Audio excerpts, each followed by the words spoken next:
Welcome to the Comic Binge. I am your host, Paul Herman, and today we have a Halloween special. I cannot wait for today's episode because this has been a long time coming. I wanted to give this series the proper due that I think it's deserved of, and I wanted to wait till I got a little bigger of an audience because I love the series so much, and I want to just preach this from the rooftops. But either way, I'm excited. I have an amazing guest with us today that I'm really excited, stoked to talk to for the first time on the show. And obviously, we hopefully have the Reverend here for a little bit. And before I go any further, I want everyone to please, if you haven't already, oh God, it's taking forever. Sorry, everyone. Please go ahead and hit the subscribe button. I really appreciate it. Hit the like button, all that jazz. Appreciate everyone already has. We've gotten some, few followers here or there, or followers. Yeah, I'm thinking wrong social media here. Subscribers, all that stuff. So I'm really excited to, keep the channel growing. And so I'm super excited. And we also will have a lot to talk about today. So I'm excited. Go ahead, like button, leave a love note, all that jazz. So I'll bring the Reverend in. Reverend, are you there? Can you hear us? Can you hear me? I think is the better question. Okay. That's a better question. Hello. I can't stick around for very long, but I definitely wanted to pay my respects both to this series and to our guests. So excellent. See, that's what we call you the Reverend for, because you're so reverent. So. Anyway, okay. So without further ado, this is Comics Are Dope himself, BJ Kicks. I always call you BJ Kicks. I think it flows off the tongue.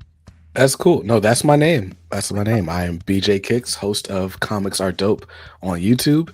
And thank you guys so much for inviting me on here. I'm excited to be here. Yeah, a really quick story. I told BJ again, reiterated, but Chris texted me randomly after we had scheduled we scheduled this with BJ, and Chris texted me 2 weeks ago, hey, we should get this Comics Are Dope guy on here. I'm just like, oh, man, like he's coming on already. Come on, like where are you? So it's just great. It's so great stuff. So Chris, you schedule things so much and so rapidly that it gets buried. That's all. So I'm a machine. Homie, I'm a machine. You know me. That's how we do it over here. Well, BJ, thank you really for being a part of this because not only is this a cool series to talk about, but like you said, I mean, we're both admirers of your channel. I always love reasonable voices that are part of comics fandom, and I think you are absolutely one of those. But you're also just cool. So thanks for coming aboard. Really appreciate it. I appreciate that, man. Like when I need to write a book so I can have that as a pull quote. Reasonable and cool. It's true.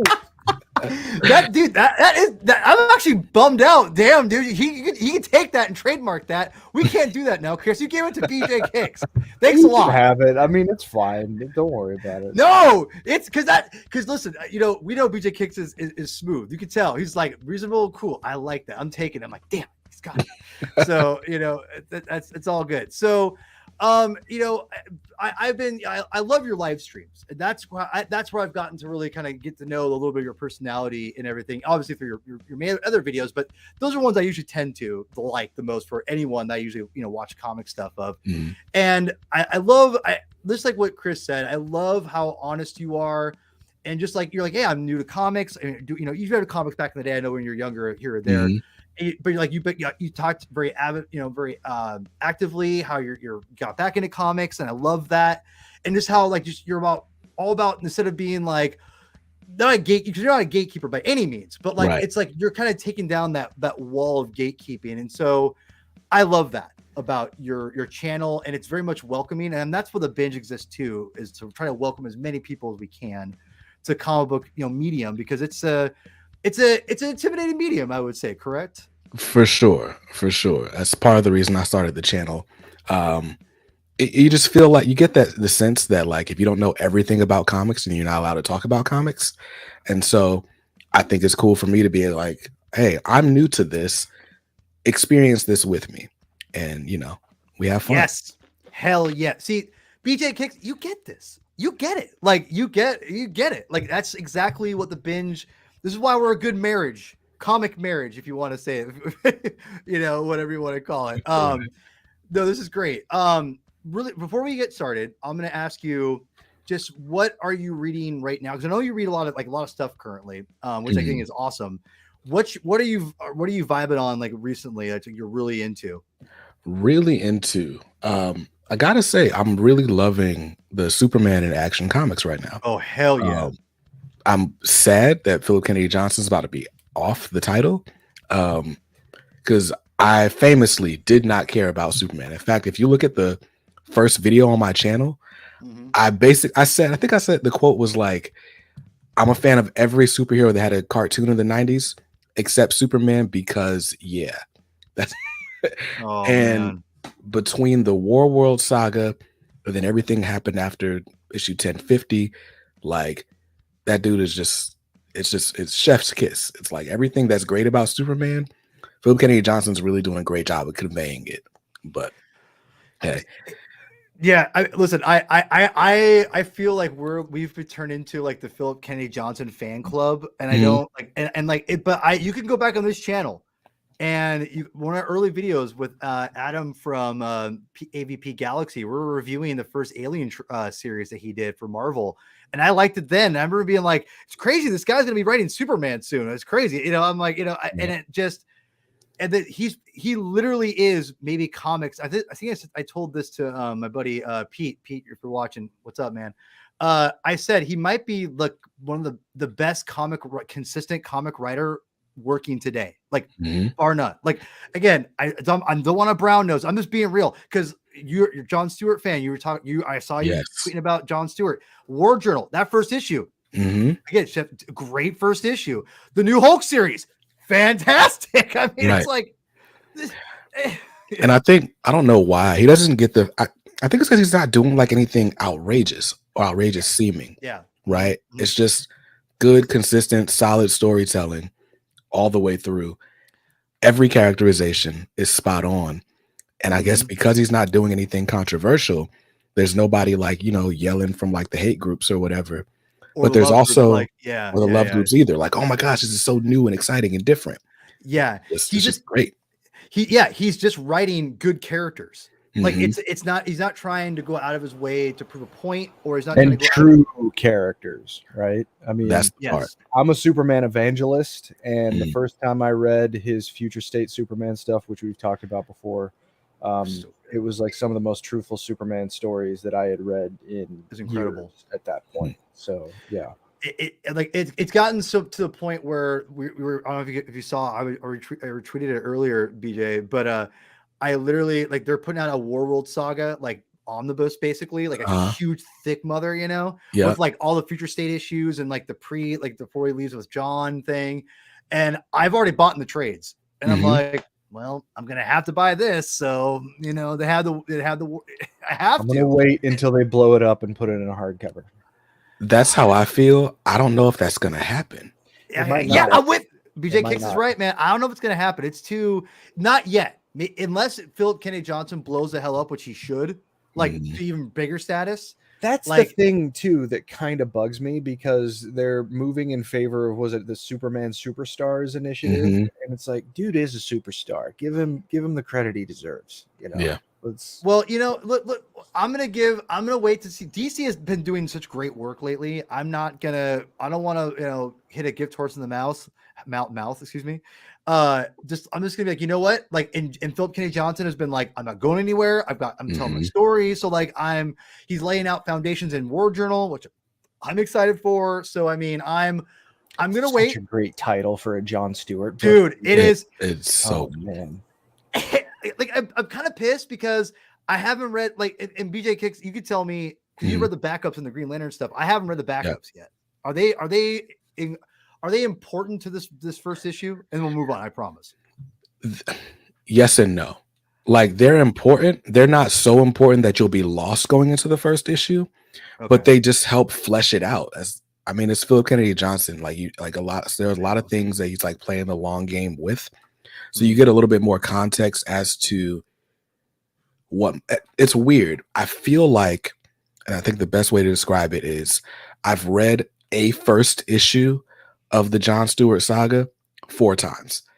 That's how it feels. Like it's like a new introduction. It feels like you're reading the same thing, but differently. Like if you read the Dark Crisis Worlds Without a Justice League, it feels left field for then, but it fits right into the issue 1 for now. Like, Okay. it's like that was like supposedly some lost world or whatever, Sure. but it's this world, it seems. So yeah, but I think following up Jeff Thorne's run on Green Lantern with this John story is just, it's perfect. So Perfect.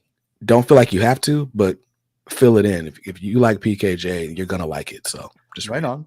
All right. Well, Chris has got to get out of here. So, and we got a lot to talk about because I know because BJ, you gave me a ton of stuff to talk about with these pages, but we're only going to hit the surface. I mean, I try to keep it as spoiler, not as many spoilers as possible. Comics pages will be spoilers, but we're not blowing them up full screen and talking and just spoiling the story like some places out there. They'll remain nameless.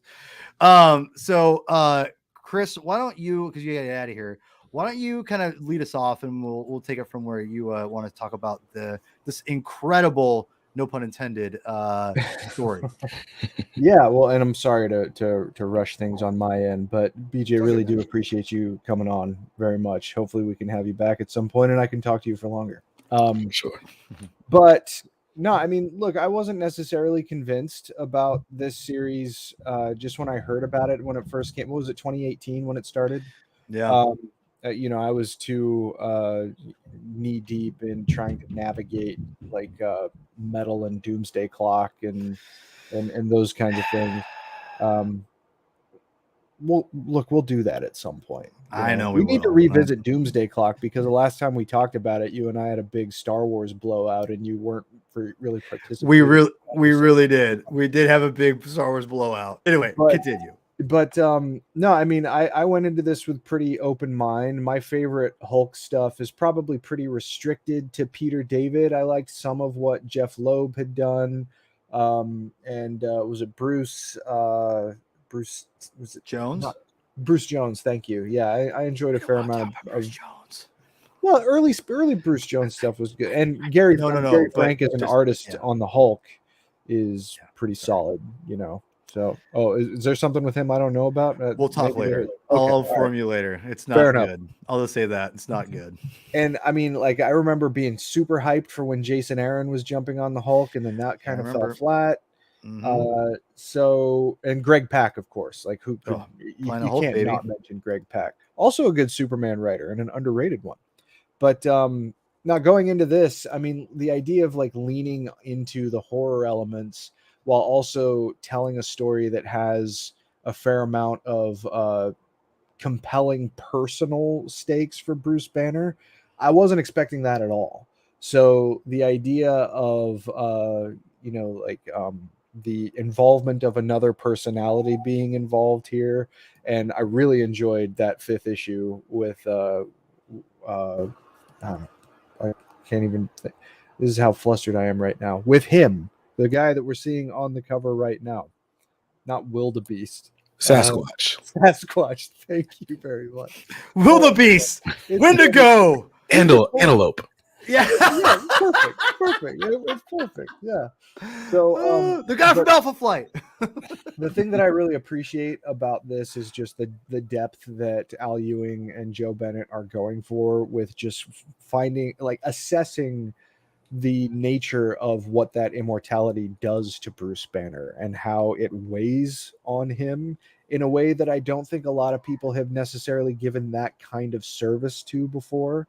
So yeah, I thought this was exceptional. Between the really clear storytelling, the artwork is gorgeous. It's hard to dislike Alex Ross covers, of course, but the interiors do a great job of telling a story about a guy who is more conflicted than you may have even thought, even with the long legacy of Hulk stories. You know, this is focusing on an element of his personality that I haven't seen given an abundance of service in the last 20 years. So it was very fresh to me, but it also just felt appropriately compelling with personal stakes in a way that you don't necessarily get with an Avengers story where the world is at stake or the multiverse is at stake. You can lose track of what those stakes are when they become so unwieldy. This feels appropriately personal. It feels kind of shocking in a couple of ways, considering how the Hulk kind of behaves similarly to the spirit of vengeance.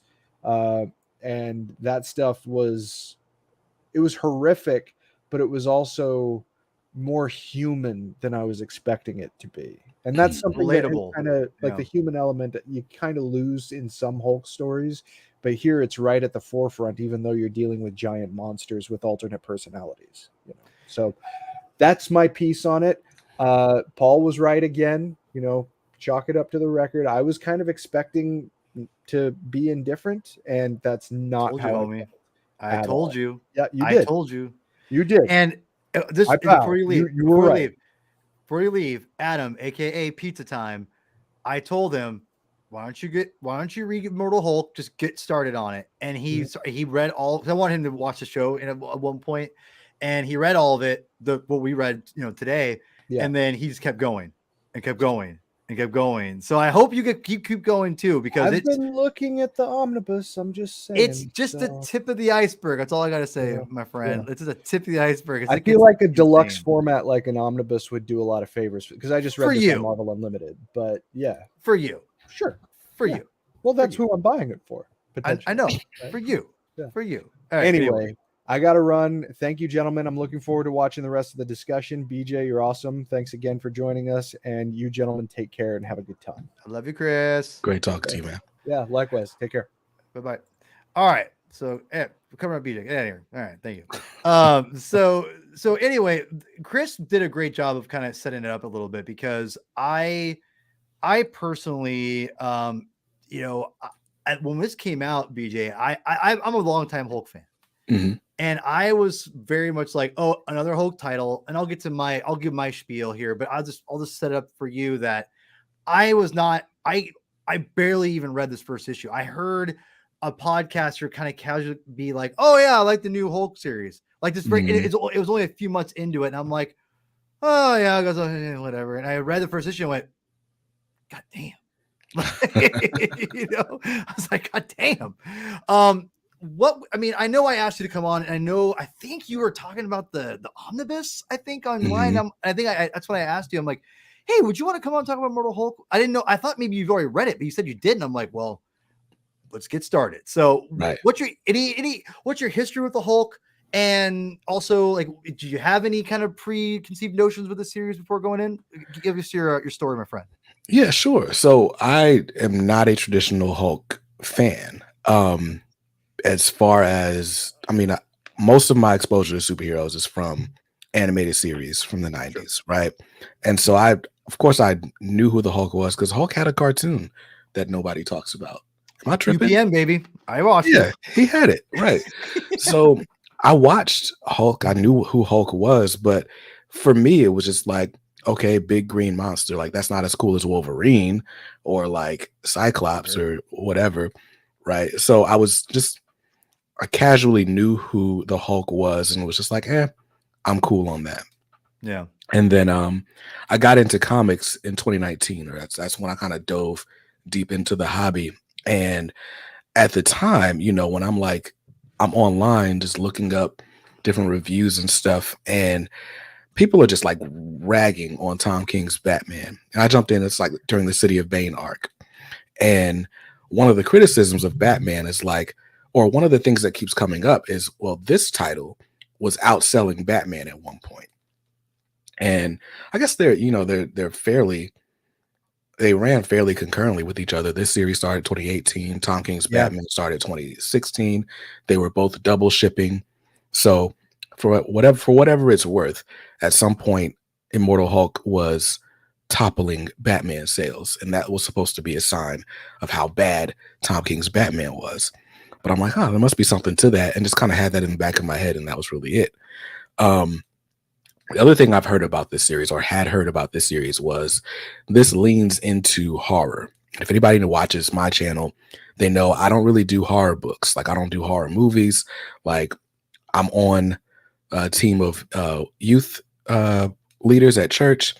I got small kids. So it's like my sensibilities are very much like PG. And so being that it was Hulk and that it was horror, I'm like, I'm cool on that. But it just kept being just people just kept talking about it. It got so much acclaim. So I was like, you know what? Whenever an omnibus comes out, I'll grab the omnibus, but I'm not going to try to like jump in the series. I even have a few single issues because those Alex Ross covers are just amazing. They're beautiful. I had not read any of it prior to you reaching out to me. And I was like, all right, you know what? I'm going to read at least the first few issues. It's a Marvel comic. It can't be that grotesque.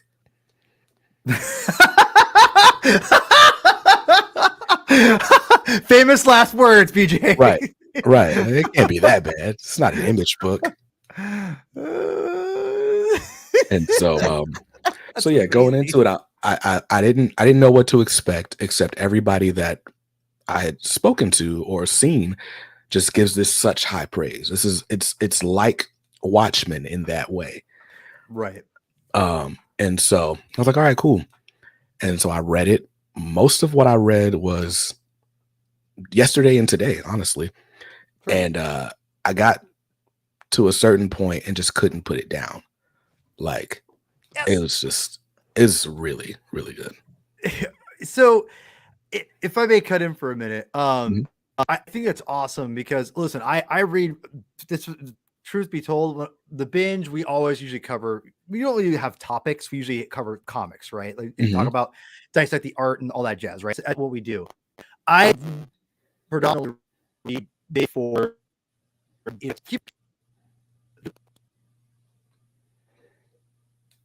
outside.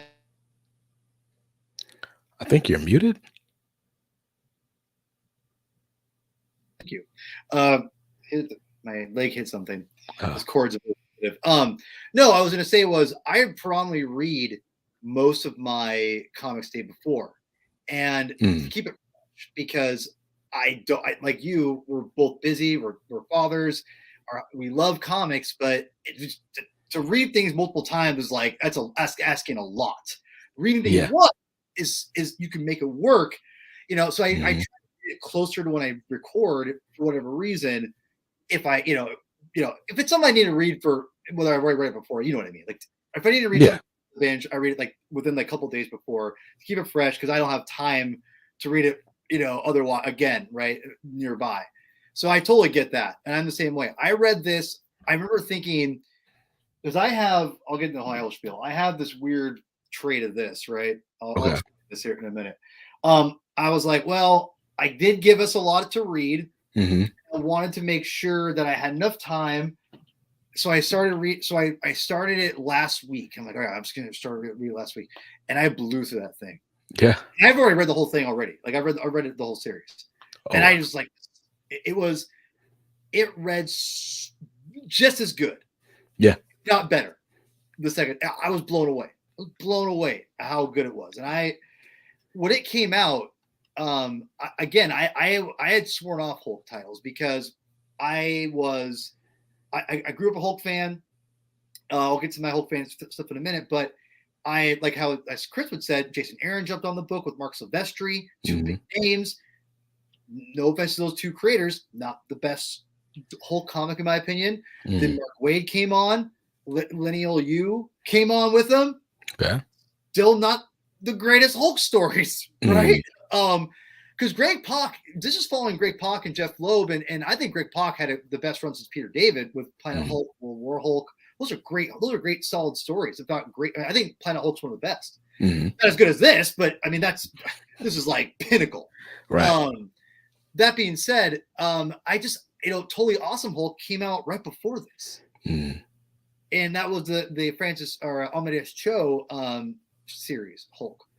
And I just had no interest. And when this came out and I read it, I'm like, this is mind blowing. And to give everyone a little bit of a history of the series, I want to preface it with a couple things. I think this series, Immortal Hulk, is one of the best Marvel comic series ever written, ever. I don't say it lightly. And I also want to say that it's crazy because Hulk has probably the strongest overall runs in Marvel history, besides maybe the X-Men, if you count Chris Claremont's like 40-year run on the, whatever, right?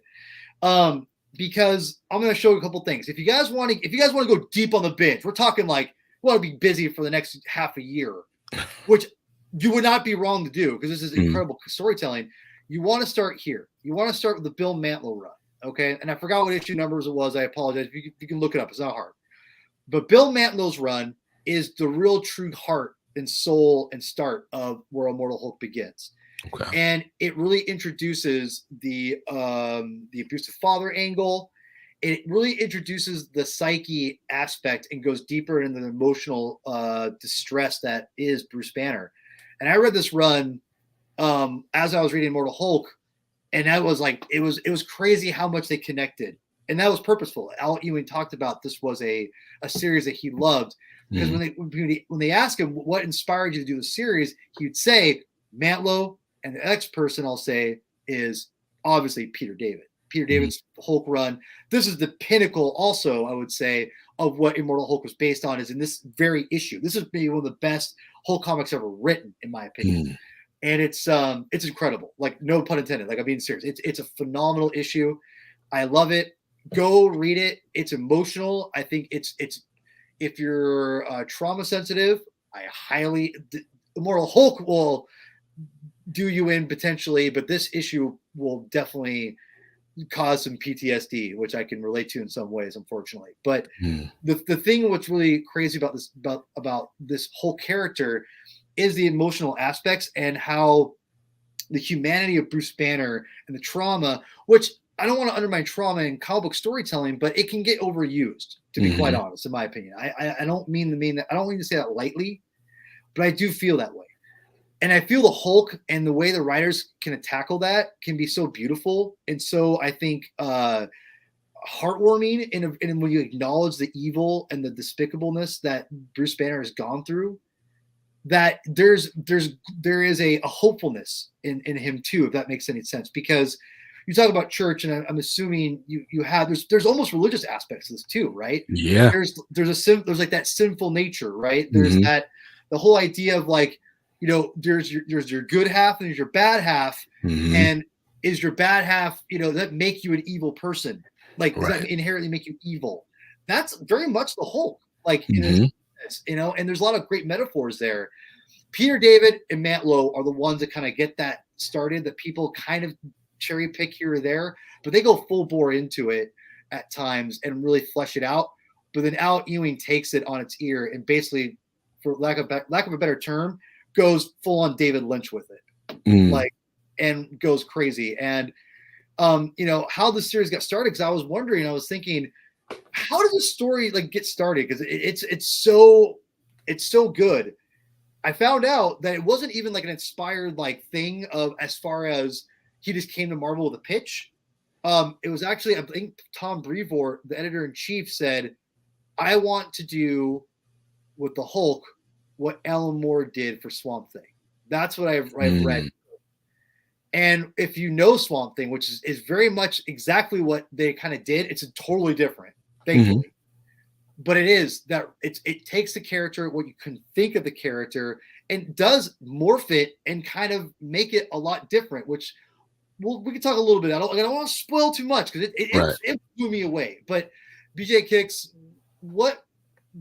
tell me, like, how familiar you are with that Alan Moore Swamp Thing run, and would you? I mean, I don't know if you read any of it, but yeah, what's your any idea about that run at all? Yeah, no, I know of it. Like, from a historical standpoint, again, it's one of those books that's always, 10 books that change comics forever, right?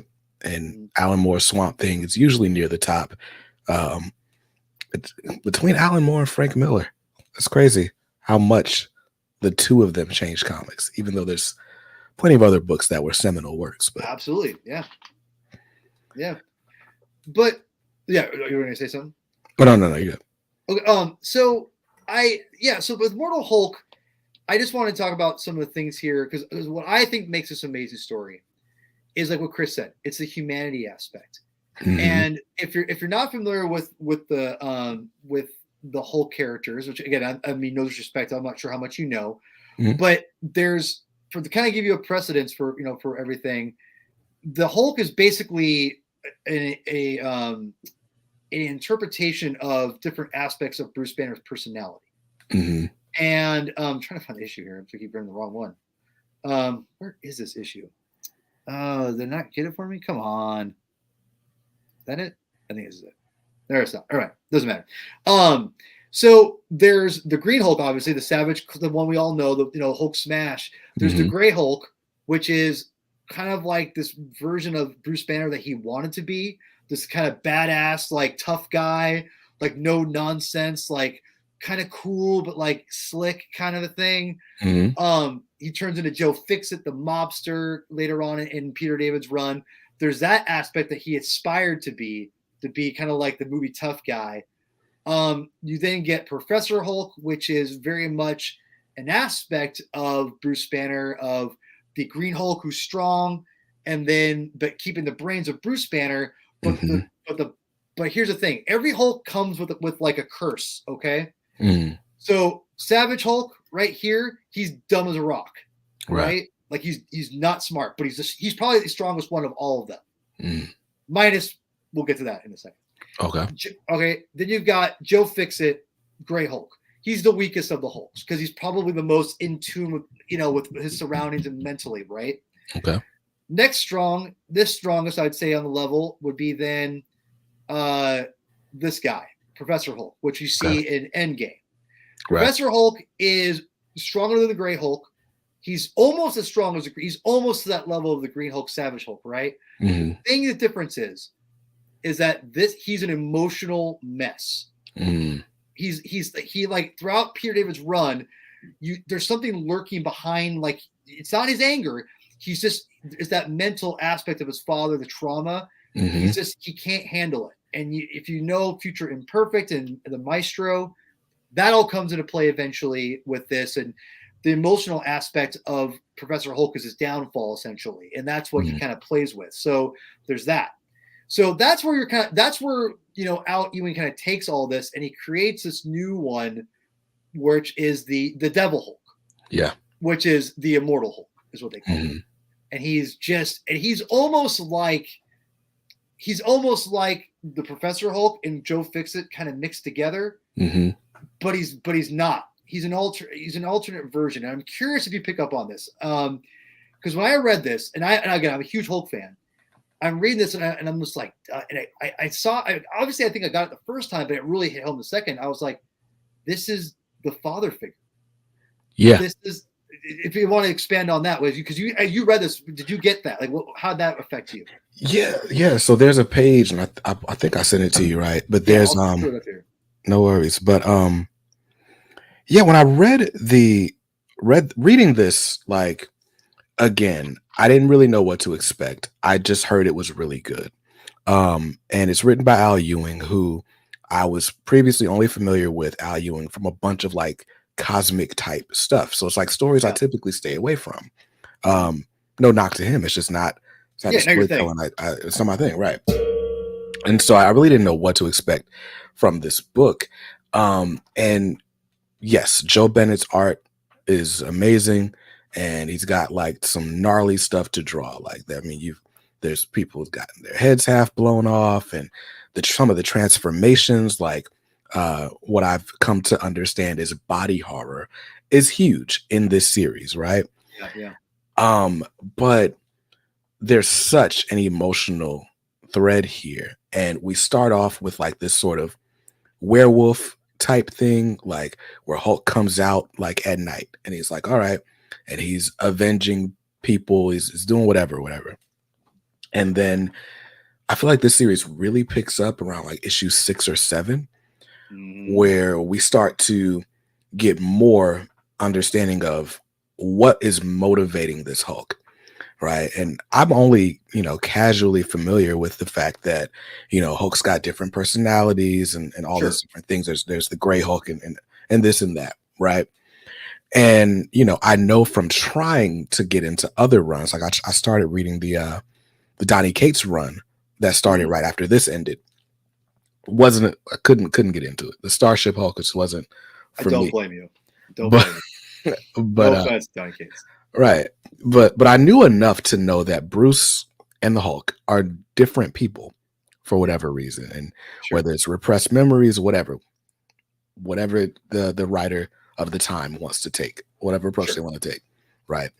But I'm reading this, and there's this one issue where we get like this we see Bruce's dad, and Bruce's dad is like basically like the devil figure, right? And we get this flashback sequence, and we see how tortured he was as a child at the hands of his father. And then the Hulk that comes out of that memory is like straight up, like you said, Savage Hulk. It's like Hulk smash, blah, blah, blah. It's just completely unhinged, out of control. And then he gets himself together, and then we get this. And he's just basically there's this scene where Hulk and Bruce have completely separated. I don't know if this is like a dream sequence or just like actually happened. I don't know how this worked, but Hulk and Bruce are completely separate, and Hulk just comes and is like, "Hey, Bruce, like, come on, man, I got you." And so there's that scene, and then that's followed up by a scene where Hulk is explaining to his therapist, who's like trying to, I don't want to spoil things. Sure. Yeah. But he basically explains like, no, somebody's got to be this dude's dad, and that's me. And I'm like, yo. And the story all of a sudden is just deeply personal. I'm a sucker for dad stories. I'm a dad. Same here, man. You know, and so I was like, yo, now I have to read it, all of it. You do. Right. So you do. And it's funny because, you know, I say I stay away from horror. I typically do stay away from horror. But the stories that I really latch on to are like family type stories, something that's got a decent amount of action and a whole lot of heart. That's my taste. That's what I'm looking for. And we've got plenty of action. Like this shot right here, this was like so insane to me. So of course, obviously the Immortal Hulk is built on this idea that Hulk can't die. Like Bruce Banner may be able to die, but even if he does, Hulk is coming back every night. Right. Right. And so Hulk can't die. And we get this illustrated by the fact that Hulk is killed and captured or whatever, and his body is it's dismembered and put into all sorts of separate jars. His heart's in one spot, his head's in one spot. It's just a mess. And somehow his body comes back together, and it's just like, what? And so you get that like sort of ridiculous action, but the emotional core of this book that really carries it, like between Bruce and like his sort of nightmares, like trying to repress his shadow self, dealing with, you know, his trauma with his dad. There was another moment that I pointed out to you in issue 11, which might be my favorite issue of the series. That is until I read issue 12. But right. In issue 11, there's this there's a reporter.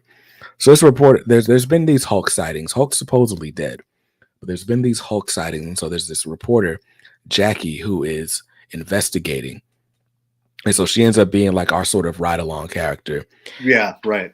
And we find that there's a point where she's like, hey, how do I become you? Right? How do I get to be like the Hulk? And we get this just after we've seen like this whole sequence with Sasquatch and how he wanted to be Hulk too. Right. And he's like, oh yeah. You want to be the big green dude and like, smash stuff, whatever.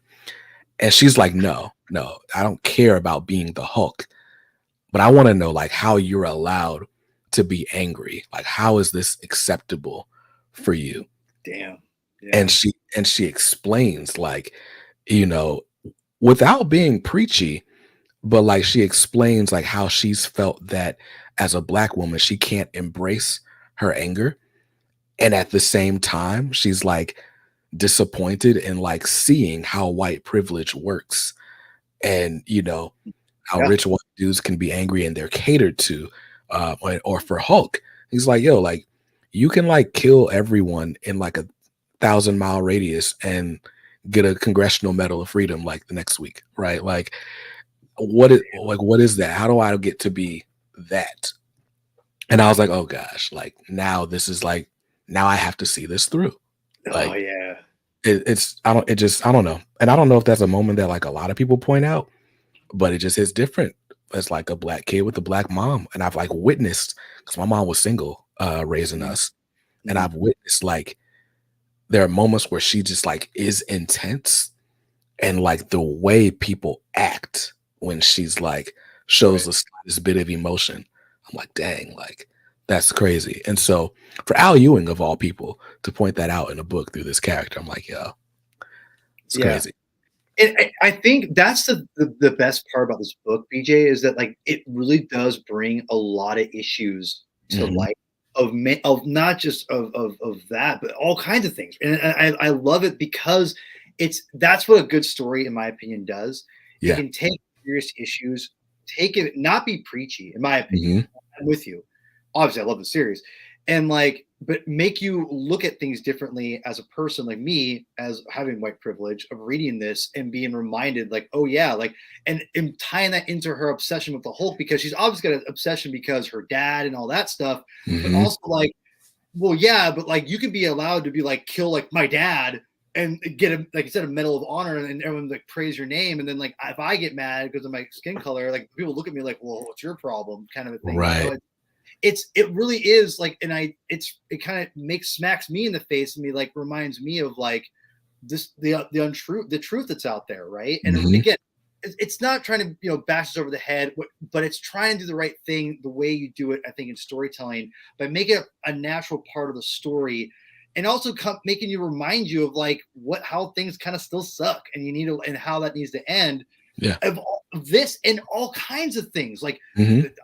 obviously the big one's child abuse, but like, I mean, loving yourself, finding, love, accepting a body horror stuff, it's all there. And Al just brings it all. And because the thing I love about this series, it does tackle those serious issues in a way where it's, I hate to say entertaining, but you know what I'm Mhm. saying, right? Yeah. Like it's entertaining, and you're also like, man, it's making me think. Like there's an arc later on where it tackles like big business, nostalgia, and not in like in a funny way, but in a very Mhm. like serious way, and how that affects us and how we latch onto that. Just in a very like Hulk, man, it's so good, man. It's so good. It's chocked through like all that stuff, and just like again, acceptance, those Mhm. things, it's amazing. And I love how you latch onto this, and how, because here's the thing, this character, like, it's not like it's to me, again, when I read it as it came out, I never thought it was like Al, it was just beating me over the head with it. She's a very natural character, Right. and you see her progression, and she definitely, like, her progression is like all through the series. Like it's not Mhm. like she gets lost in the mix. Like she's integral to the end of the story. She has a part to play, Mm. and I love that, and that about growth and things like that. And I think acknowledging these awful things that happen is a part of, and not in a way of like, this is gonna sound weird, not condemning people necessarily. You know what I'm saying, like that. Yeah. But you're not trying to be like, you people suck for because you guys acted like this, but Right. more acknowledging Mhm. what it is. And the first part of knowing how to fix something is acknowledging it. And I think Right. that's what Al's doing here. Yeah. He's preaching through acknowledging, Right. not by like, hey, like here's this whole like 3 arc about all this, which again, that's fine if you wanted to do it, but Mhm. that's not the way it was. And I agree with you. It's like that for all kinds of stuff. There's trend and things, and progresses things that it's interesting, and is not again, not preachy. It's a part of the Right. story, and Mhm. it just kind of, it's just there. Yeah. And but it informs the character as it should, because like you said, like, to ignore those things is not, it's just not real. Right. Right. So Yeah. good. And You and want to add? and no, it's also just, it's amazing just how many things he tackles in interesting ways, right? Like, so that was a standout moment for me. But another standout for me was when he's breaking down like the shadow self. And Mhm, and mhm. you can, first of all, this book does not read like a pretentious book, right? No, no. But you can tell that Al Ewing is well studied, he's well read, and he's well rounded in a number of different cultures. So he's explaining like where the idea of like a devil comes from, and in different, cultures, what their idea of a devil was, and how it all ties together. And so, Like, and I really think that quickly, was also issue 11. Go ahead. yeah, no, I'm sorry. I just want to interject really quick because I thought that was awesome too. Because I have a Christian background, and when he talked about the devil was is not what people, it was created as like life without God. It was or godless. When he said that, I'm like, he knows his shit. I Right. was like, so Right. I just want to Like, interject that real quick. yeah, You're no, absolutely like right. hell's not a place. Hell is when God turns his back on you. I was like, yo, what? Yeah, word. He did. Yeah, He yeah. got it. He got it. So it was just like there's so many aspects to this book that I did not expect I would find in a Hulk book. I wasn't out looking for them in any comic, really. But for everything to be broken down the way it is, and it's entertaining, and I'm kind of like getting to know a character that I didn't really care for before. All of that, and I mean, we're binging it, but every issue ends perfectly. Like, this makes me mad I wasn't reading it in single issues, Yeah. because like that 2-week wait between issues, I wish I could have experienced that, because every issue ends with like a sort of title page. You get the name of the issue, which ties into the theme of everything you've been reading so far. And it's you wouldn't want to just pick up any random issue of this series, but it feels like you're always going to be satisfied no matter where you stop reading it. Like, you'll be satisfied with that book, the book that you read. So this just felt like a masterclass in how great comics can be. And especially compared to now, or some titles that we're reading, and it's like, this just feels like a means to an end. Like, I know they're going to reset this and bring it back to some status quo or whatever. You don't feel that way with this book. And maybe it's just because I didn't read any Hulk before. Sure. So I didn't see whatever twist or whatever reset could be on the horizon. But everything feels fresh and exciting as I'm reading it. No, I think that's really well said, actually, because it's one of those things. It's only 50 issues long, which sounds like a lot, and it is, but it is a great starting point. And I think what it sounds like, BJ, is that you read this without having very, very limited knowledge of Hulk, and you were able to get it takes. I want to make this very clear to you and to the audience. It's not like it just kind of dabbles into Hulk lore. It goes full bore, like head first. Like, yeah, we're gonna bring in Joe Fixit. We're gonna bring in Rick Jones. We're gonna bring in it's crazy how much they cram into this without feeling, at least in my opinion, too condensed. It sounds, or too much. It sounds like you have the same, no problem with that. No, not at all. Like, they're all names that I've heard, right? Sure. Thunderbolt Ross. We see where Betsy is. Sasquatch. We meet a lot of people from Hulk's past and present, and it doesn't feel out of place. It doesn't feel like, okay, here's the obligatory cameo now. Yeah. Like, everything, this feels like it was plotted out super well. Like, I don't know. I've never written a comic. I don't know how people do it. I'm trying to write comics, and it is to have, like you said, you have to have a lot of knowledge and research to get to really go into depths. And I think not just research, but really be in touch with characters and personalities and the emotions, and really understand where that goes, because where they go in this is so emotional, and it's so like just the Immortal Hulk, Devil Hulk, if you will. Like, he is sympathetic because he feels a burden to protect Bruce. Right. Like I loved how I said, pick some pages out, I'll put on this thing, and you're like, okay. And you one of the first ones I saw was one of my favorite parts of the whole series. And I was like, oh shit, man, you totally, like, we're like minds, man. Like, that's not it. Sorry, where the hell did I put it? Oh god, I wish I was more organized. I'm not. Sorry. No, but like right here, where he's just kind of like, yeah, someone's got to protect you, and I guess I love you. Like, right. Who's told him he's loved him? Right. Nobody. Like, no Hulk. Like, in fact, he's the one Hulk that actually loves Bruce Banner. Like, Mhm. Professor Hulk's kind of a weird amalgam of Bruce and Hulk together. So it's Right. like it's not really the same.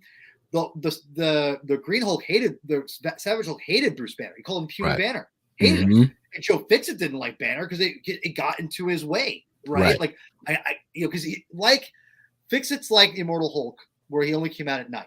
That Mhm. was the one trade-off for the most part. And then eventually I think that came out, but whatever. But for the most part, Grey Hulk came out at night, but he hated Bruce Banner too. Like he was a burden for him. Mm. He looked at him as like a Bruce Banner. Immortal Hulk is the burden of Bruce Banner is not like the same. It's like someone's got to protect him, and I'm gonna do it because no one else is gonna do it. But I love him. Like Right. he's the big brother that he's always needed and never Mhm. had. It definitely the father figure, right? But that's what it is. And this 9-panel grid is beautiful. Right. It's just it's chef's kiss. I mean, it's just it's so beautiful. And you brought up something here I really want to reiterate, and we'll get out of here in a few minutes. Is that to me why the binge exists is a lot of different things, but mainly is to celebrate the medium of comics, not just the storylines and the characters, like the movies that come out from it, but really is the medium itself. Like where an artist and a writer and an inker and a letterer and a colorist, or maybe not a colorist, but you get what I'm saying. Yeah. When they all can sit down and they tell a story over 20 pages, 30 pages, or even one page like this. If you had no idea what was going on and you just saw this, it tells its own story. Right. And I love that about comics, is that in a movie you can get clips, right, and that works, but comics have to tell almost a good comic, in my opinion. This is not a one for one, right? But a good comic's going to tell a story of its page on its own. Like you're going to have a beginning, middle, and end on every page. Right. Movies don't have that. They have sequences and things like that. Whereas for the most part, a comic's got to get from point A, to point B. Right. And so there's a story element on every page. Like you have to tell a story on every page. Yeah. And just by itself, this is just gorgeous. The 9-panel grid is just gorgeous. And I thought it was beautiful. You said that this is a great example of the strength of the comic book medium, in my opinion. Yeah, definitely. Now this is one of those books that, like, if somebody's like, I've never read a comic before, like I'm handing them this. Like, word, right? Like this is the best that comics can be. It's among the best. And man, like look at this page right here. It's just it's crazy. It is awesome. Yeah, and that's why I've said so many times to people, and I've gone online and I've been pounding this drum for a long time. I've said this is a masterpiece. This is a comic book masterpiece. And I thought it was a great time to do this because it's a horror element. So it'd be cool to do it during Halloween and really just go out there and say, hey, like read this because if you love Halloween, this is the book for you. And and listen, people, you guys can get this anywhere. You can get it on Marvel Unlimited, which you could read it on. I love Marvel Unlimited, big fan. Obviously, Comixology if you want. I'm not sure if anyone uses Comixology anymore. It's pretty useless in my opinion right now. If you want to get crazy and you want to get like legit, you got to go to Hoopla, man. Like this is where you got to go to get this stuff. Like Hoopla, it's all on Hoopla for free. Go and read it. It's so good. It's amazing. I love it.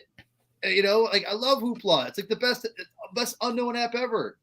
But yeah, I really quickly, I'll throw this out here. I want to embiggen myself here for a minute. If I want to get the full Miss Marvel line. The thing is, I want to show this really quickly. A funny story. I was looking to get this in trades. I'm not an omnibus guy, right? And so if you guys look at this. This is like almost like an epic. Are you familiar with Marvel epics at all? Yes. I believe what you've got in your hand, they would call a complete collection. Exactly. So this is actually, funny enough, this is not sold in the U.S. Really? Yes. They have this. So they have it like the normal, like little small trade, thin trade, like 6 issues, like that's what it is, right? And I went online. I was thinking, like, I don't have the single issues because I'm an idiot. And I was like, I think Immortal Hulk's way too expensive. I'm not going to spend more than like $20 on an issue. Sorry, I'm not one of those gold, what's the word? whatever the term is, the Grail or whatever. Yeah. You know what I'm saying. I'm not the collector. It's not me. I read my comics. Yeah. And beat them all up. Mhm. And the thing is, I was like, I want to be able to get this in physical form. I read it all digitally, but I want physically. That's the way to go. And I hate omnibuses. Hate them.